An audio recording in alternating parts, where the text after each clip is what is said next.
Well, did you know that there is a free quarterly call for audit leaders now? If you looked at the title of this video, you probably saw that and are like, "What?" Well, let me explain. Since about 2018, I have been facilitating the Audit Leader Forum, and that's a group of people that we get together once or twice a month. Typically, I mean, it depends on your level of membership, but most people join twice a month. Some people once a month.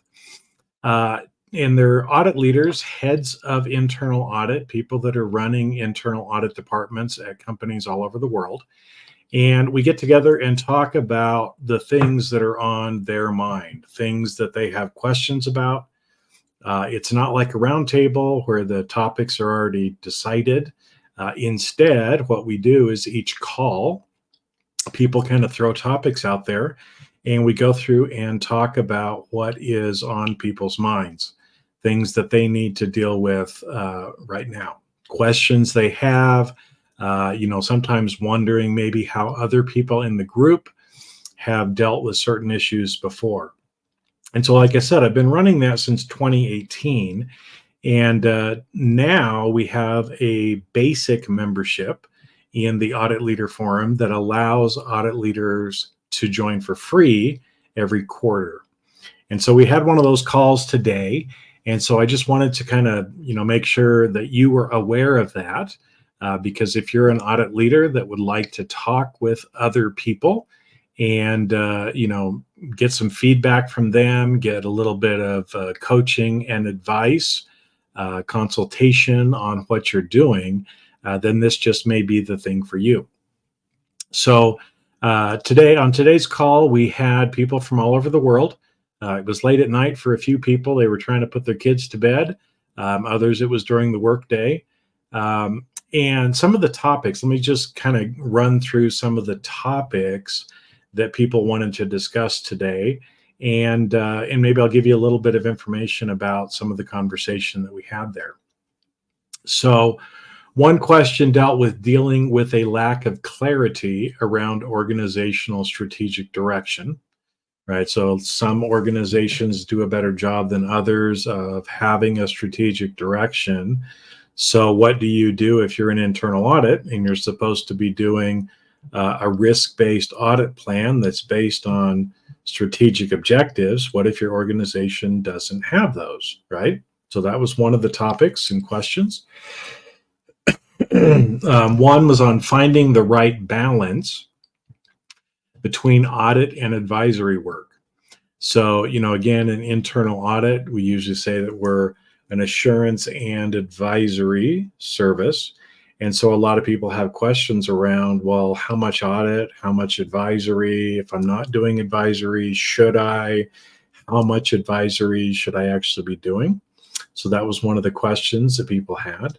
Another one was, are there times when internal audit should be more disruptive, right? And we're not talking about, being disruptive in interfering with people or asking them for things as you're doing an audit, but more about kind of being that change agent and being disruptive in some of the questions that we may be asking and some of the advice that we may provide to our organizations. Another one was around managing conflicts when the chief audit executive also oversees another function in addition to internal audit.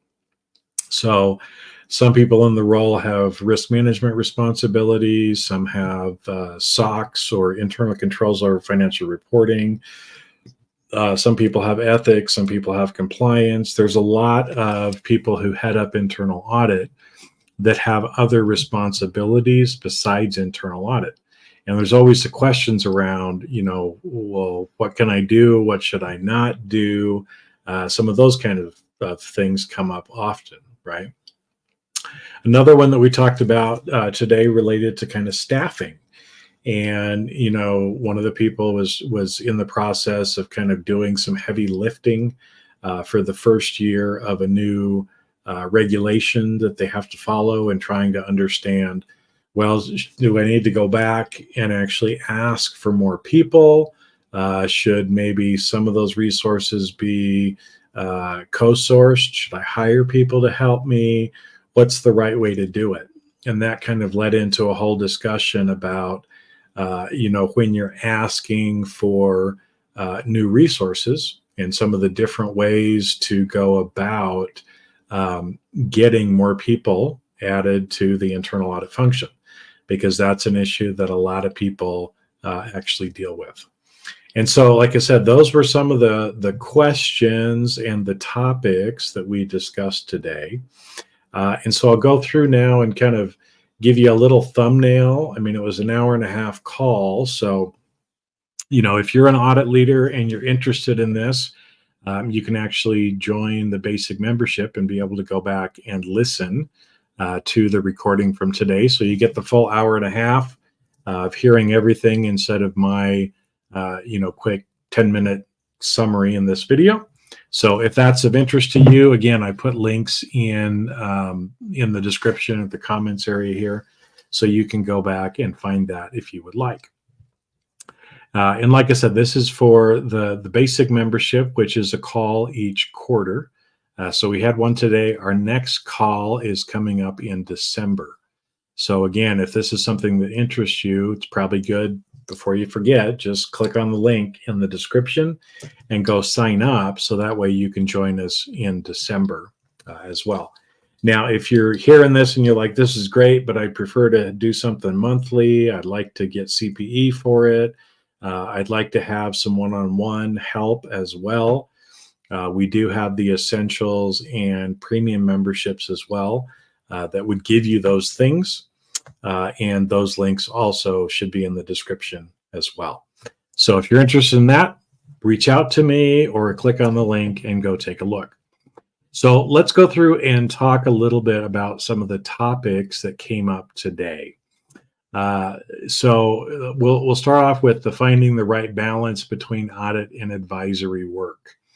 Now, you'll know that, if you're listening to my live videos regularly, or some of the audit discussions that I put up on CRisk Academy, which are usually some of these live videos, you'll know that I just did a video on this recently.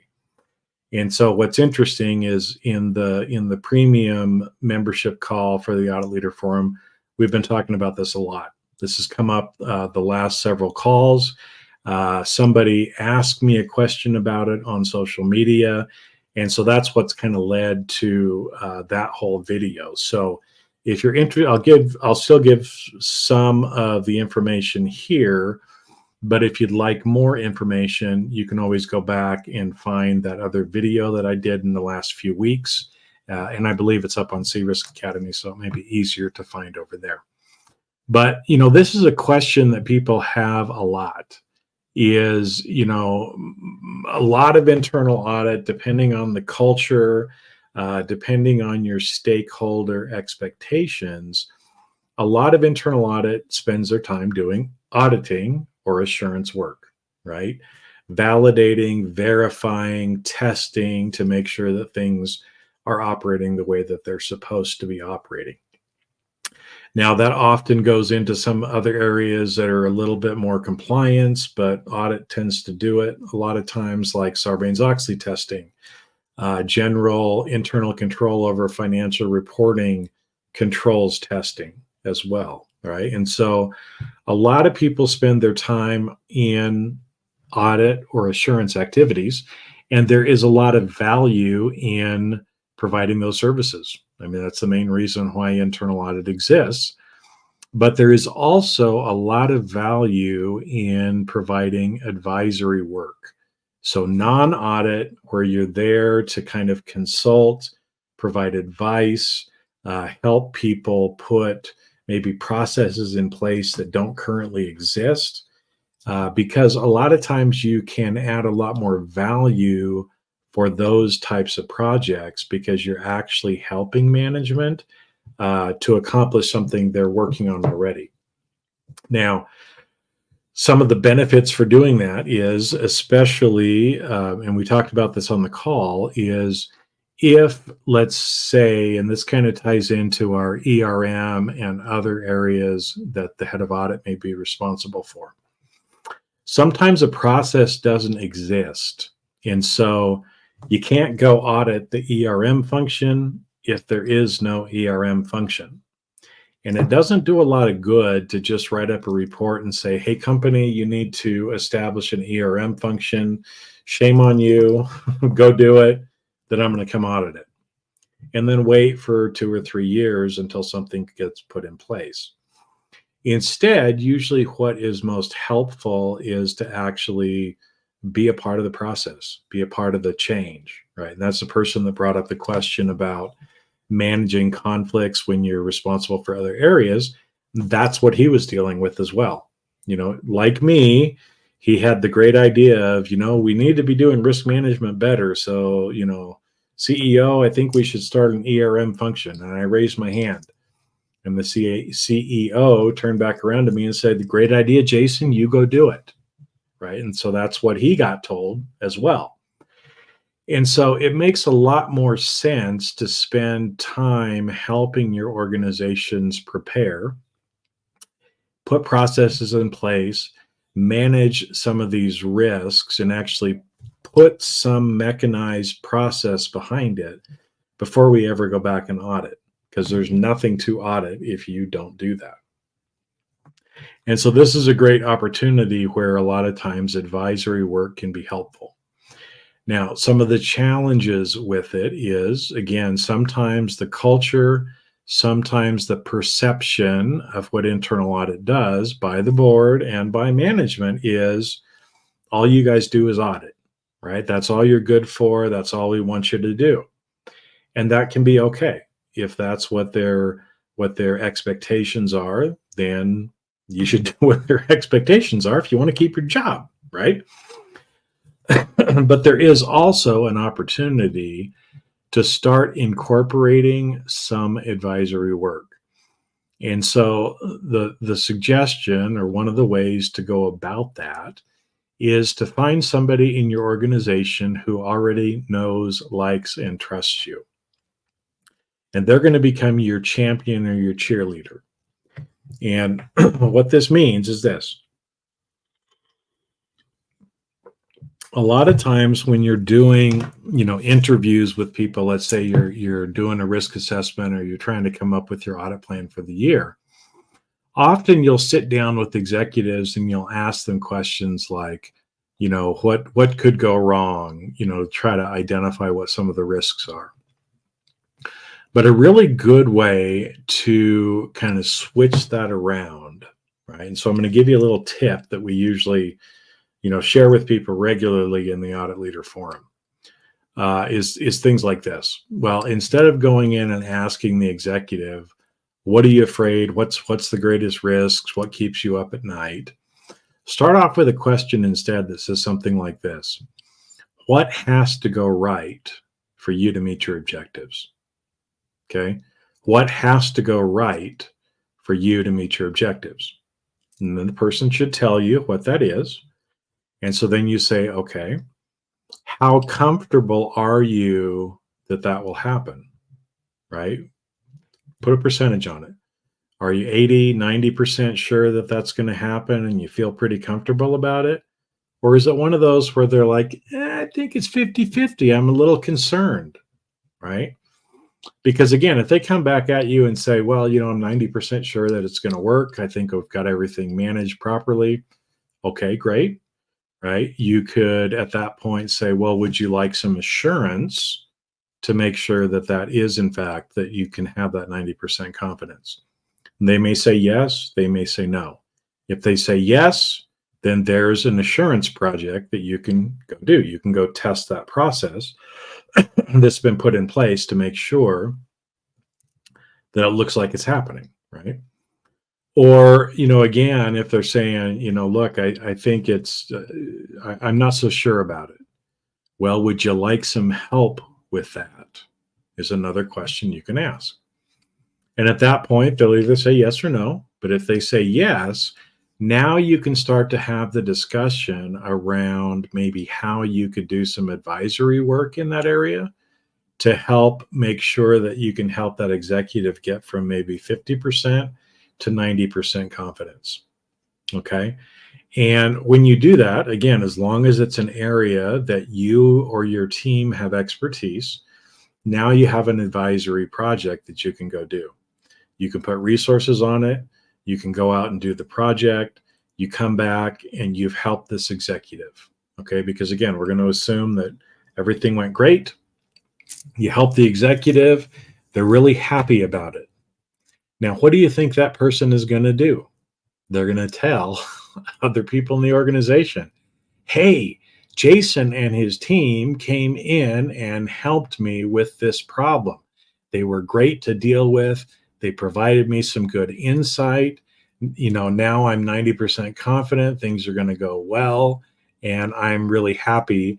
Maybe you should reach out to Jason too, because I know you're dealing with a similar type of issue in your part of the business, right? It gives people an opportunity to start to talk about you and let other people know that you have these capabilities.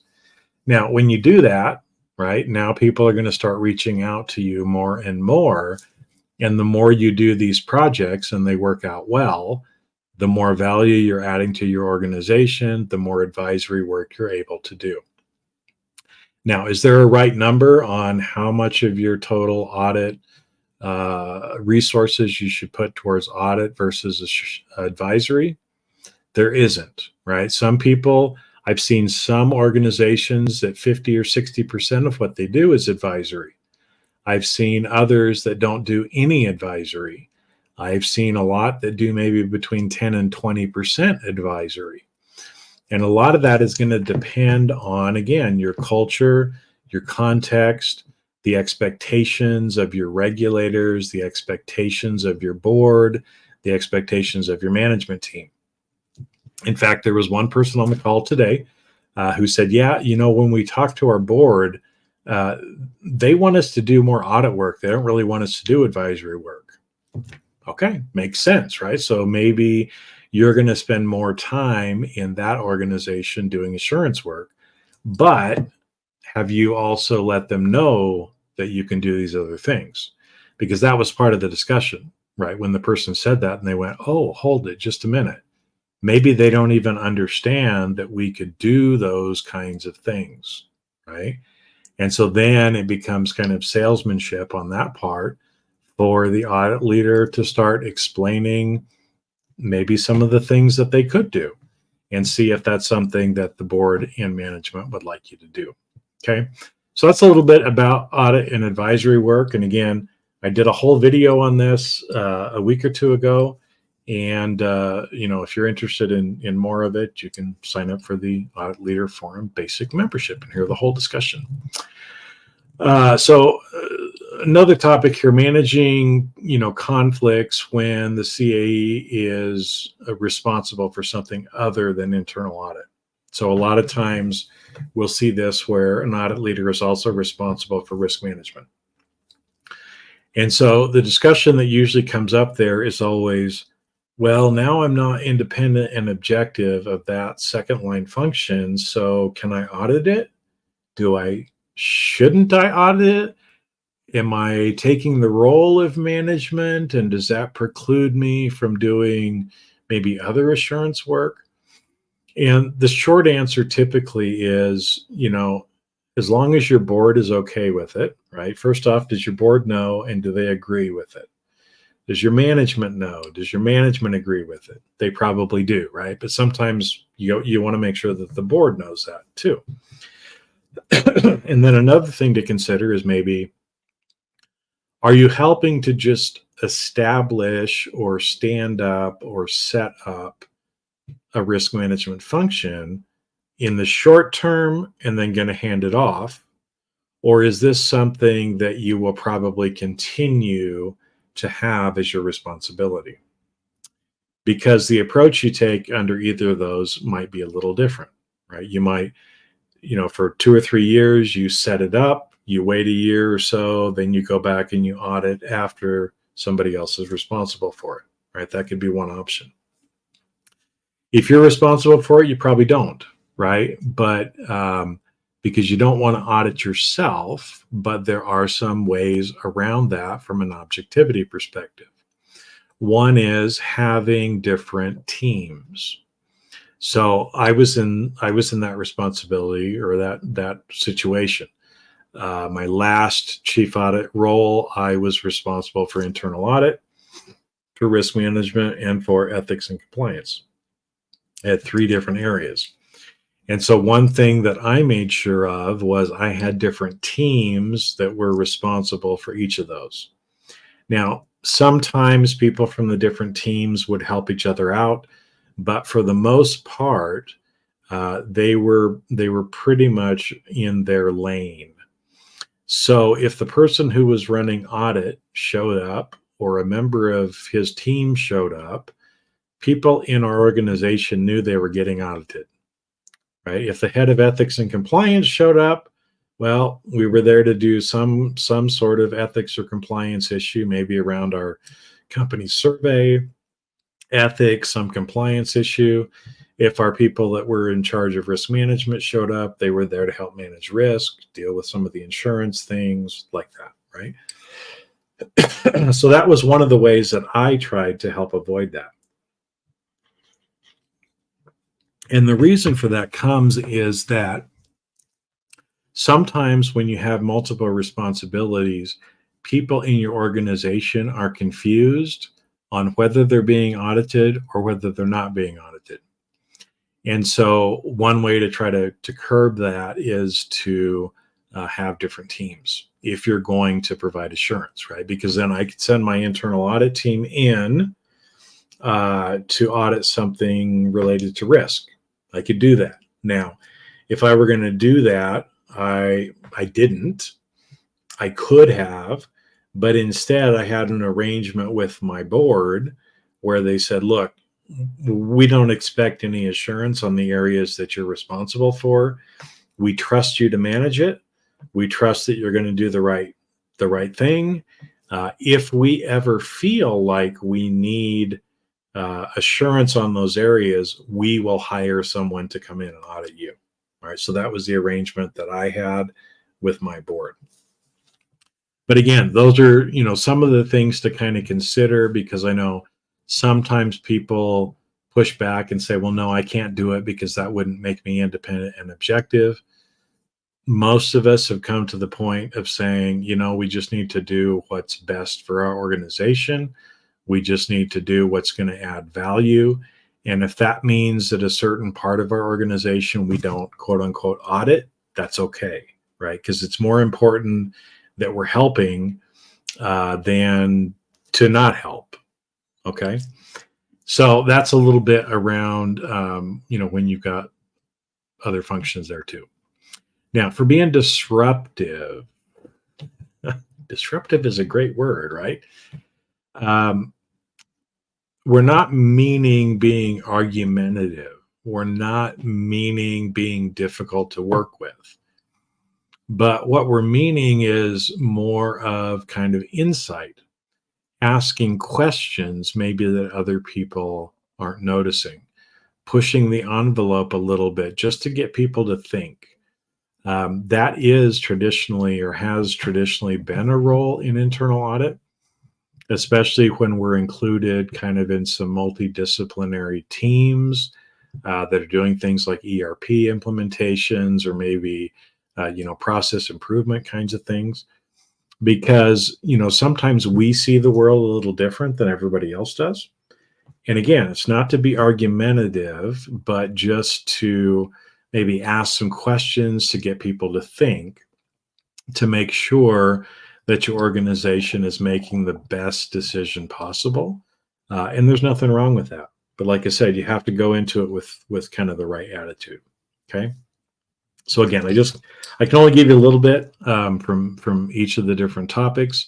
If you are an audit leader and you're interested and want to start joining us in these quarterly calls, I put the link in there. You can actually, register now and even go back and listen to the call that we had today, because it's recorded and available for people who are in that basic membership. And so the last one that we kind of talked about today relates to staffing, right? And this comes up inevitably because it's a bigger question around staffing. because I've only talked to maybe one or two CAEs in the whole time I've been doing this, and I've been working with audit leaders for a long time. And literally, I think I've only had one or two people that have told me, "Nope, we're fully staffed, and I have enough people. I don't need any more people." Almost everybody I talk to feels like they need more people in order to do the work. Okay. And most of the time, when people ask for more resources, they don't do their homework and they don't approach it like the rest of the organization does. Meaning something like this, right? If let's say operations or marketing wants to request more budget, they usually go through a whole process. They do financials, even, right? To say, look, if we spend $15 million on this marketing campaign, we're anticipating revenue to increase by a certain percentage, let's say, right? And so they have kind of done a cost benefit analysis on it beforehand, before going into it. When operations looks at something and they're like, hey, we want to buy this new business, or we want to expand this factory, or we want to start a new service line, right? Again, usually they have done their homework.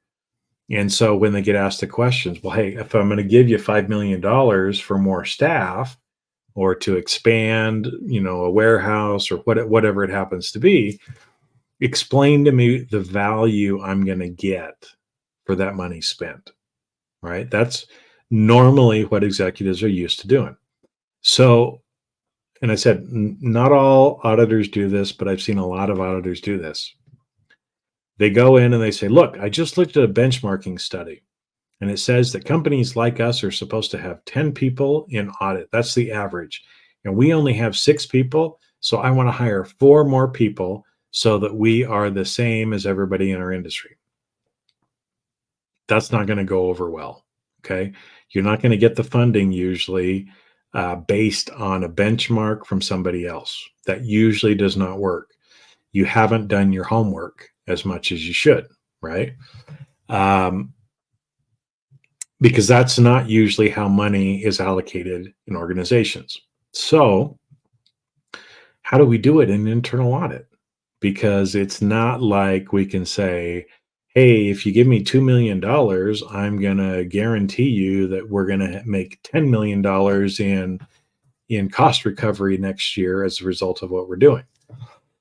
A lot of the benefit that we have doesn't necessarily come from cost reduction. It comes from cost avoidance. But again, cost avoidance often is difficult to predict in the future.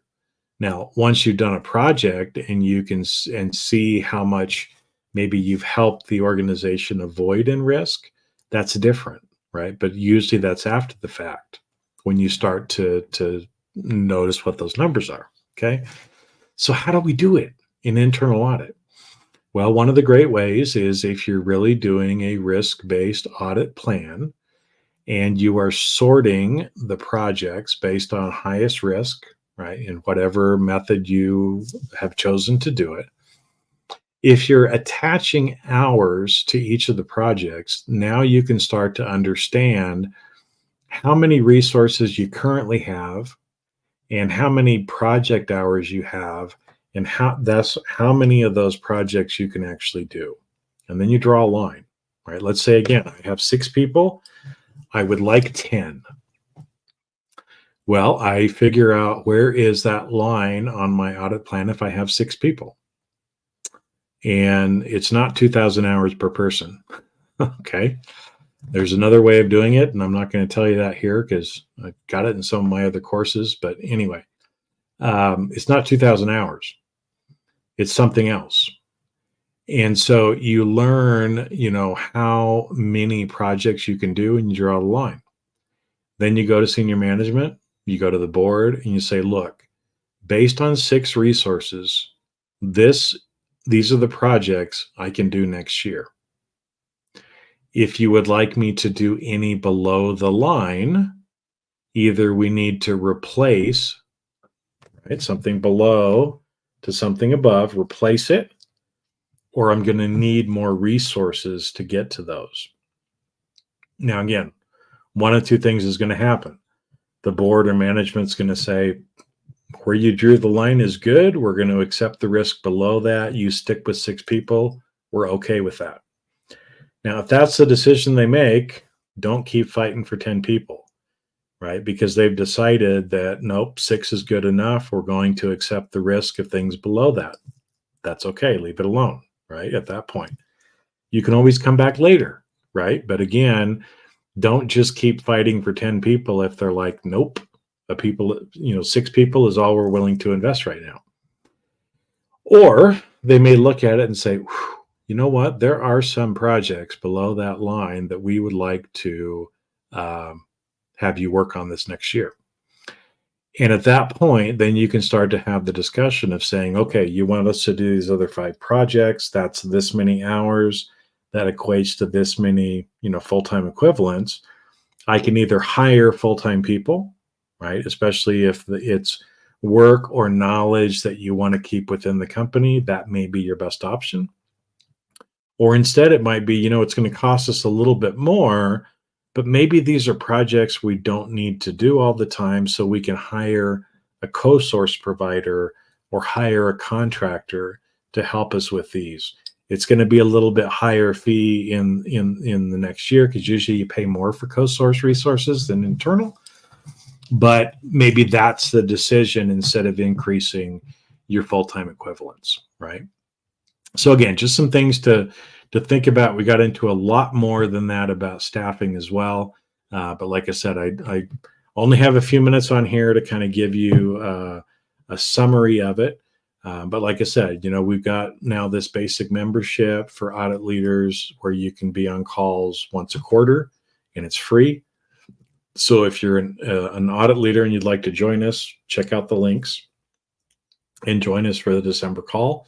If you look at that and you're like, well, it sounds great, but I'd like to do it monthly. I'd like to have CPE. Maybe I'd like to talk to you, Jason, one-on-one every so often. Well, if that's the case, then we have essential and premium memberships as well that you can look at and see if one of those fits your needs better. So if that's of interest, there's, again, a website link for you to go check it out, or you can reach out to me and I'm happy to sit down and kind of share the different options with you that way as well. So, and I've got a little more than a half an hour this one, so I'm going to wrap up for today. But if you've got questions, direct message me, put in the comments below, and happy to answer anything that I can. Have a great rest of your day, and I will see you on the next video.